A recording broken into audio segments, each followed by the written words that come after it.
మరి ఆ పేపర్ తగలబెట్టే ముందు మీరు అదే ఆనాడు ఏదైతే రేవంత్ రెడ్డి దేశానికి రోల్ మోడల్గా ఉండాలి అని మీతో మాట్లాడారు కదా ముఖ్యమంత్రి గారు, మరి మళ్ళీ ముఖ్యమంత్రిని వెళ్ళి కలిసి మీరు వివరించే ప్రయత్నం చేయలేదా? చేసినా వినే పొజిషన్లో లేడా? విషయం ఏంటంటే అంటే మీరు ఆ తగలబెట్టే ముందు ఆ పని ఎందుకు చేయలేకపోయారు? ఒక విషయం ఏంటంటే నేను ఆ ముందు రోజే నేను ఏది క్యాష్ సెన్స్ 2 తారీఖు వచ్చింది, 2 తారీఖు డేటా రాగానే 3 తారీఖు మార్నింగ్ న్యూస్లో ఇది చిత్తు కాగితంతో సమానం, దీన్ని తగలబెట్టండి అనేటువంటి మాట చెప్పిన. నాకు నేను ఫోన్ చేసినా కదా, ఫోన్ లైన్ కూడా కాల్ చేసింది కదా ఈ జరిగినటువంటి ఘటన మీద. ఆ తర్వాత 4 తారీఖు రోజు అసెంబ్లీ ఉంటే సీఎం గారిని కలవడానికి ట్రై చేసిన, బట్ అక్కడ సేమ్ టైం నాకు మండలి కూడా నడుస్తూ ఉంది. సో అక్కడ ఎస్సీ వర్గీకరణకు సంబంధించినటువంటి అంశం సేమ్ బీసీలకు సంబంధించిన నివేదిక ప్రవేశపెడతా ఉన్నారు. సో ఆ సమయంలో ఆయన కలిసేటువంటి ఛాన్స్ రాలే నాకు. ఆ తర్వాత ముఖ్యమంత్రి గారే ఎప్పుడైతే శాసనసభలో ప్రకటన చేసినారో బీసీలు కేవలం ఇంతమంది మాత్రమే ఉన్నారని, ఆ తర్వాత సహజంగానే మాలాంటి వాళ్ళలో ఒక ఆశల పైన నీళ్లు చల్లినటువంటి, కానీ చాలా సమర్థించుకుంటా ఎన్ని సమర్థించుకున్నా కంపేర్ చేసుకుంటూ చాలా అగ్రెసివ్ గా మాట్లాడండి. లేదు, ఎన్ని సమర్థించుకున్నా అక్కడ దొరికిపోయింది. మనం పట్టపగటీలు బజార్లో దొరికిన తర్వాత నేను కాదనడం కూడా తప్పు. అందుకోసమే నేను చెప్తా ఉన్నా, ఇప్పటికీ మేము రాష్ట్ర ప్రభుత్వాన్ని వీళ్ళు చేయకుండొచ్చు, అధికారులు పొరపాటు చేయొచ్చు. నేను మండలిలో మాట్లాడినప్పుడు ఎక్కడైనా అధికారుల డాటా ఎంట్రీ ఎక్కడ పొరపాటు జరిగిందో చూసుకోండి అని చెప్పి నేనే బట్టి విక్రమార్క గారికి సూచన చేసిన, మా ప్రభుత్వానికి సూచన చేసిన. ఎస్, ఇది తప్పుడు రిపోర్ట్ అన్న విషయం ప్రతి మంత్రికి తెలుసు, ఇంక్లూడింగ్ సీఎం గారికి కూడా తెలుసు ఇది తప్పు అనేటువంటి విషయం. సో ఒక్క బీసీ అన్న, తెలంగాణ రాష్ట్రంలో ఉన్న ఒక్క బీసీ అన్న సంతోషంగా ఉన్నాడా ఈ అంశం? లేదు, ఎవరు లేదు. కేవలం 1-2 మంత్రులు మాత్రమే దాని గురించి, అంటే వాళ్ళు కూడా కాదు కానీ వాళ్ళతో మాట్లాడిచ్చుంటారు. వాళ్ళు కూడా సర్వే అద్భుతంగా జరిగింది, ఇది జరిగిందని చెప్తా ఉన్నారు.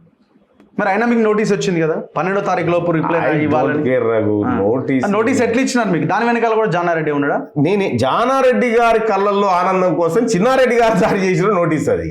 ఆ నోటీసులకు తీన్మార్ మళ్ళీ భయపడేటోడుగా జరిగేటోడు అంతకంటే కాదు. విషయం ఏంటంటే మీరు జారీ చేసినటువంటి నోటీసు ఈ క్యాస్ట్ సెన్సస్ అంశం కాదు, తీన్మార్ మల్లన్న లేవనెత్తుకొస్తున్నటువంటి బీసీ ఉద్యమం టార్గెట్ చేసి జారీ చేశారు. సో ఏం చేస్తారండి మహా అయితే బీసీ ప్రజల కంటే ఈ నోటీస్ నాకు పెద్దదా? పార్టీని సస్పెండ్ చేస్తారేమో రేపే ఎల్లుండో. దమ్ముంటే చేయమని, దమ్ముంటే ఎందుకు పార్టీ వాళ్ళది, ఎవరిది? మీరే అంటున్నారు ఎవరిది? పార్టీ వాళ్ళది. పార్టీ దేశంలో ఉన్నటువంటి బీసీ, ఎస్సీ, ఎస్టీ, మైనారిటీ వర్గాలను కాపాడడం కోసం ఆ తల్లి సోనియా గాంధీ, మా నాయకుడు రాహుల్ గాంధీ గారు కలలు కంటున్న పార్టీ అది. వాళ్ళ పార్టీ అది. వీళ్ళ పార్టీ ఏంది? వీళ్ళు కౌలుదారులు మాత్రమే. కాంగ్రెస్ పార్టీకి ఒరిజినల్ గా రాహుల్ గాంధీ గారు, ఆ తర్వాత సోనియా గాంధీ గారు, ఆ కుటుంబం నడిపిస్తున్నటువంటి పార్టీ పేద వర్గాల కోసం నడిపిస్తుంది. ఆ పార్టీ నియమించిన నాయకులే కదా వీళ్ళంతా. ఎవరు? రాష్ట్రాన్ని రూల్ చేస్తున్నారు. అందుకే కదా రాహుల్ గాంధీ గారు దీనిపైన వెంటనే ఎంక్వైరీకి ఆదేశించారు. దేనిపైన? సెన్సస్ పైన వెంటనే ఎంక్వైరీ జరుగుతుంది. ఇప్పుడు బయటికి రాలే, జరుగుతుంది. బయటికి రాలేదంటే వస్తుంది. ఉత్తమ్ కుమార్ రెడ్డి గారు హుటాహుటిన ఢిల్లీలో ఉన్నాడు. ఇప్పుడు ఏం జరుగుతుంది? రాహుల్ గాంధీ గారికి తెలవదా ఇక్కడ ఏం జరిగింది అనేది?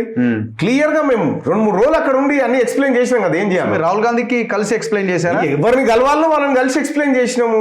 నేనొకటే కాదు, తెలంగాణ బీసీ సమాజం అంతా కూడా జరిగిన ప్రొఫెసర్లు, మేధావులు అందరు కూడా ఇవ్వాల్సిన డేటా ఇచ్చిన తర్వాత వాళ్ళు కూడా షాక్ అయినారు. వాట్ ఈస్ గోయింగ్ దేర్ అని. అంటే వాళ్ళు ఒక కన్క్లూజన్కి వచ్చిర్రు ఏమని? సో ఈ డాటాలో ఏదో సమ్ మిస్టేక్ జరిగింది అనేటువంటి అంశాన్ని గుర్తించారు. దానికోసమే బట్టి విక్రమార్క గారిని పర్యవేక్షణ చేయమని చెప్పారు.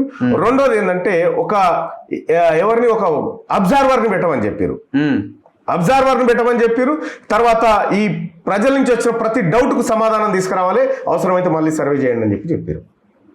అందుకే బట్టి విక్రమార్కతో కలిసి అందరూ ప్రెస్ మీట్ లో పెట్టి మళ్ళీ వెనకాల అధిష్టానం ఎంటర్ అయిపోయింది. ఎప్పుడో కాంగ్రెస్ పార్టీ అధిష్టానం ఎంటర్ అయిపోయింది. అధిష్టానం మా నాయకుడు రాహుల్ గాంధీ గారు, ఆయన ఈ దేశానికి దిక్సూచిగా ఉండాలనుకుంటుండు. ఆయన కలలు కన్నటువంటి ప్రభుత్వంలో ఈ పేద వర్గాలకు మంచి జరగాలని కోరుకుంటున్నాం. మరి వీళ్ళు ఇన్ఫ్లుయెన్స్ వర్గాలు కదా, మరి వీళ్ళు వెళ్ళి వాళ్ళని ఇన్ఫ్లుయెన్స్ చేయలేకపోయారా? మీ రాహుల్ గాంధీని, మీ సోనియా గాంధీని? ఇగో ఇన్ఫ్లుయెన్స్ వర్గాలకు, జానారెడ్డి చాలా ఇన్ఫ్లుయెన్స్ వర్గాలకు మొన్న మొట్టికాయలు పడ్డాయి. ఎక్కడ? ఢిల్లీలోనే పడ్డాయి. మొట్టికాయలు పడ్డాయి మంచిగానే. ఏమన్నారు? ఏమన్న సంగతి ఎందుకు కానీ గట్టిగానే పడ్డాయి. అంటే నేనేమంటున్నానంటే అధిష్టానం కూడా అన్ని అబ్జర్వ్ చేస్తుంది. వాళ్ళకి తెలియకుండా ఏమీ ఉండదు ఈ రాష్ట్రంలో. ప్రతి తెలుస్తూనే ఉంటుంది. ఇప్పుడు ఫస్ట్ ఏం చేసి తీన్మార్ మల్లన్న మీద విపరీతమైనటువంటి ఈ గ్యాంగ్, ఈ ముఠా ఏదైతే ఉందో, ఈ తీన్మార్ మల్లన్న ద్వారా ప్రమాదం ఉందని గ్రహిస్తున్నటువంటి ముఠా ఏదైతే ఉందో, వాళ్ళు వెంటనే పోయి తీన్మార్ మల్లన్న మీద ఎగనిస్ట్గా ఒక ప్రాపగండా స్టార్ట్ చేస్తే ఆయన ఇంకో రూట్లో సమాచారం తెప్పించుకున్నారు. ఓహో, మీ మీద వెళ్ళి కంప్లైంట్ చేశారు? వీళ్ళంతా చేసిరు. వీళ్ళంతా అంటే ఈ పేర్లు ఎందుకులే, నాయకులే వీళ్ళు అంటే ఒక క్యాస్ట్ నాయకులు చేసినటువంటి సందర్భంలో ఆయన ఇంకో దగ్గర నుంచి సమాచారం తెప్పించుకున్నట్టు వాళ్ళు నాకు కాల్ చేసిరు. వాట్ హ్యాపెన్ సో అని చెప్పి మొత్తం ఎక్స్ప్లెయిన్ చేసిన తర్వాత ఓకే ఇట్స్ ఓకే అని చెప్పి అన్నారు అంతే.